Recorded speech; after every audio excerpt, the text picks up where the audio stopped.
Entité de près de 50 000 km² à cheval entre le Bénin, le Burkina Faso et le Niger, le complexe des aires protégées autour des parcs W, Arli et Pandjari Wap est un site très important pour la biodiversité.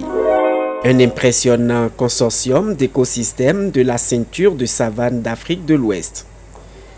Ici, on y trouve 376 espèces d'oiseaux sédentaires ou d'origine paléarctique, 94 espèces d'entomophones, plus de 80 espèces de poissons, de même que les reptiles de toutes sortes qui n'existent aujourd'hui que dans ce complexe. Mais la biodiversité y est gravement menacée. Comment faire pour que l'ensemble de ces aires protégées ait un ensemble d'outils communs de gestion et aborder les thématiques régionales telles que le financement durable de la conservation, le schéma directeur pour l'ensemble du complexe et aussi les questions de communication et les questions de mobilisation de l'ensemble des acteurs autour des activités de valorisation de la biodiversité.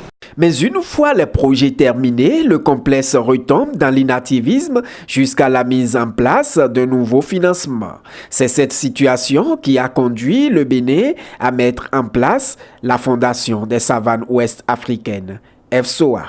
La Fondation des savanes ouest africaines est une institution privée de droit britannique qui est juridiquement indépendante et qui gère le fonds fiduciaire pour le financement durable de la conservation de la réserve transfrontalière de biosphère que nous appelons communément W.A.Ali Pandjari, qui est aujourd'hui un patrimoine mondial de l'UNESCO et qui est partagé par le Bénin, le Burkina et le Niger. Le fonds fiduciaire créé en 2012 pour le financement durable de la conservation des réserves de biosphère du complexe WAP, W. Arli Pandjari, est membre du consortium africain des fonds pour l'environnement. Le CAFE, c'est une institution qui regroupe les fonds fiduciaires pour l'environnement accrédités en Afrique.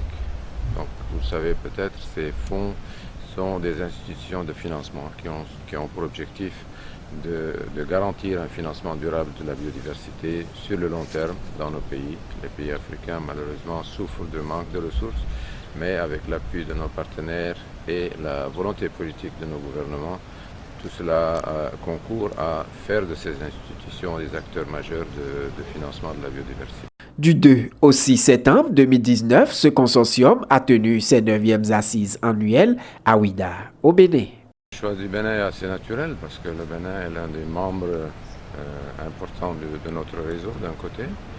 Et puis avec le dynamisme de la Fondation des savanes ouest africaines au Bénin qui représente déjà un exemple d'intégration et de regroupement de pays africains, le choix était, je dirais, naturel de venir au Bénin cette année.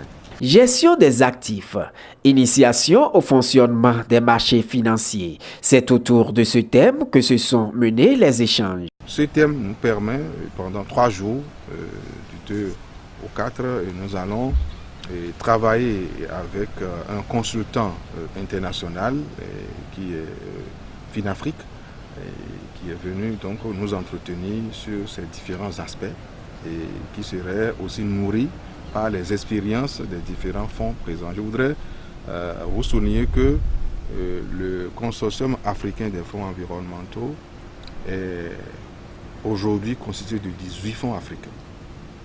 18 fonds africains, ce qui donne un espace de 140 000 km² de couvert en termes d'aires protégées.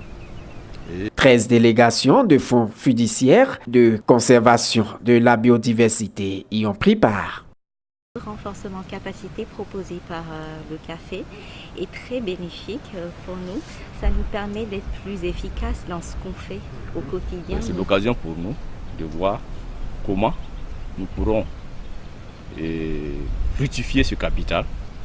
Comme je l'ai dit, c'est des financements innovants. Nous aurons un capital de départ qu'il faut travailler à générer des ressources pour pouvoir continuer à financer. Ces 9e assises du café ont été de véritables occasions d'échange et d'apprentissage pour permettre d'améliorer les performances des fonds fiduciaires.